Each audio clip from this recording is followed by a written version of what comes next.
আসসালামু আলাইকুম বন্ধুরা, আপনারা সবাই কেমন আছেন? আশা করি সবাই ভালো আছেন। আল্লাহর রহমতে আমিও ভালো আছি। আজকে সকালে ঘুম থেকে উঠা ব্লগটা শুরু করলাম। এখন বড় 6টা বা 7টা। আমি তো সকালবেলা ভাত রান্না করতেছি, ভাত বসাইছি, আমার ছেলেকে দিয়ে দেব। আমার ছেলে কাজে যাবে।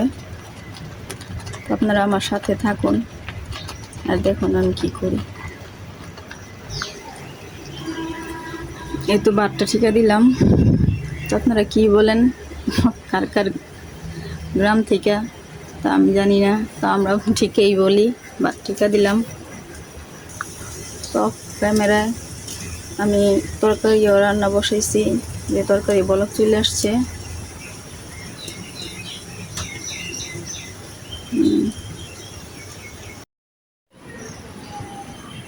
এই তো তরকারি রান্না বসাই একটু বাইরে আসলাম।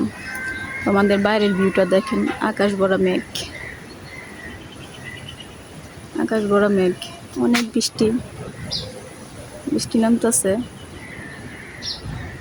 এখন বৃষ্টি একটু বন্ধ হয়েছে। সকালবেলা এত অন্ধকার করছিল যা বলার বাহিরে। দেখেন বৃষ্টি পুরো বন্যা হয়ে গেছে, দেখছেন এই অবস্থা।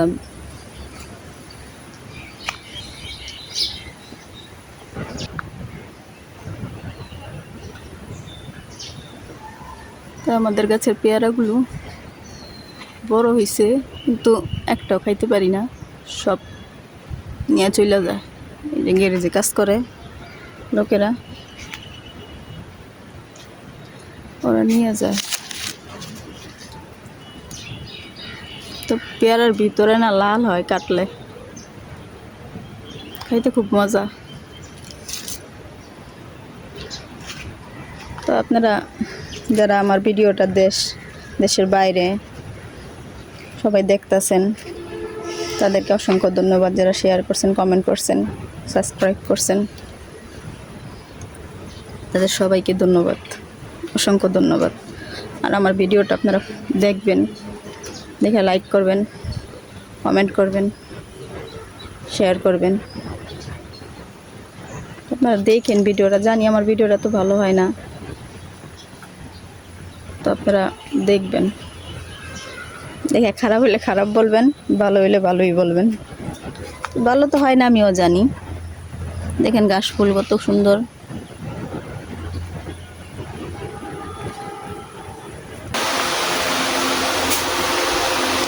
দেখেন আপনাদের সাথে কথা বলতে বলতে আমার ভাত তরকারি রান্না হয়ে গেছে। তো আপনাদের সাথে একটা কথা শেয়ার করতে চাই।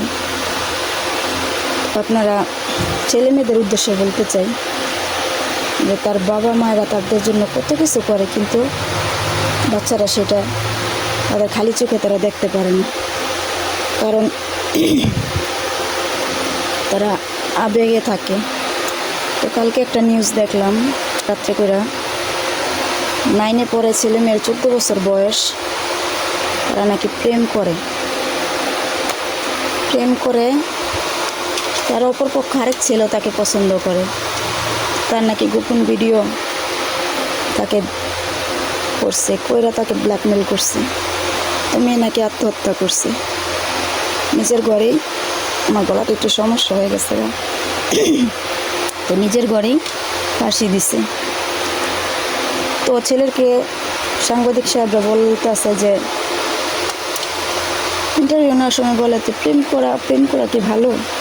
তো ছেলে বলে হ্যাঁ, প্রেমের কোনো বয়স আছে, সেটাও বলা হয়েছে। তো ছেলে বলে প্রেমের কোনো বয়স হয়? অবশ্যই প্রেমের বয়স আছে না। তোমরা কি 14 বছর ছেলে মেয়ে তোমরা প্রেম করবা? তোমরা মোবাইলে যা খুশি তা দেখবা, তো সেটা তো খারাপই। আমাদের বয়স হোক, প্রাপ্তবয়স্ক না হইলে এটা প্রেম করা ভালো? তো প্রেম করা ভালো না। হ্যাঁ ভালো না, ভালোবাসা ভালো, কিন্তু মানুষের সাথে ছেলেমেয়েরা প্রেম করে তাদের জীবনটাই তো নষ্ট হয়ে যাবে। কীরকম জীবন? তো একটা এটুক ছেলের সাথে প্রেম করলে সমাজে কি মেনে নেয়? সমাজ কী নজরে দেখে? তো মেয়েটা তো মারা গেল, এরকম কত মায়ের ঘরে এরকম হইতাছে। এর আগেও একটা নিউজ দেখছি এরকমই। তো আমারও মেয়ে আছে, ছেলে আছে, দেখলে খারাপ লাগে। ছোটো ছোটো বাচ্চারা এই কাজ কেন করো? বয়স হোক, তোমরা ম্যাট্রিক পাস করো, কলেজে ভার্সিটির যাও, তখন ছেলে ভালো দেখে একটা প্রেম করবা। যদি ভালো হয় বাপ মারা দিবে, না হলে তোমার ব্যবস্থা তুমি কতক্ষণ করতে পারবে। তো আপনাদের ছেলে মেয়েরা কী করে না করে মোবাইলে, আপনারা সেটা খেয়াল রাখবেন। আমিও খেয়াল রাখি আমার বাচ্চাদের। এখন যে পড়াশোনা বাড়িছে, মোবাইল ছাড়া তারা এক পাও লড়তে পারে না, ওদের মোবাইল লাগবেই লাগবে। মোবাইলের ভিতরে নাকি পড়া, তো মোবাইলটা দেই বিশ্বাস করে বাচ্চাদের কাছে, কিন্তু বাচ্চারা তো মোবাইলের টান দিয়ে কী করে সেটা তো আমরা বলতে পারি না, আমরা আমাদের কাছে বিজি থাকি। তো কোনো বাবা মা চায় না তার সন্তানের ক্ষতি হোক, কিন্তু মোবাইলটা যে দিয়ে ক্ষতি হয় সেটা জানারই কথা, কারণ সব বাচ্চারা এক না। তো আপনারা আমার ভিডিওটা ধৈর্য ধরে দেখতেছেন, দেখবেন। তো আমার কোনো কথায় ভুল ত্রুটি হলে ক্ষমা করবেন। আর সব বাচ্চাদের উদ্দেশ্যে বলছি, তোমরা সবাই ঠিকমতো স্কুলে যাবা, ভালো করে পড়াশোনা করবা। ভয় হয় তোমাদের জন্য, তোমরা কী করো না করো। তো আজকের মতো এই পর্যন্তই। আল্লাহ হাফেজ।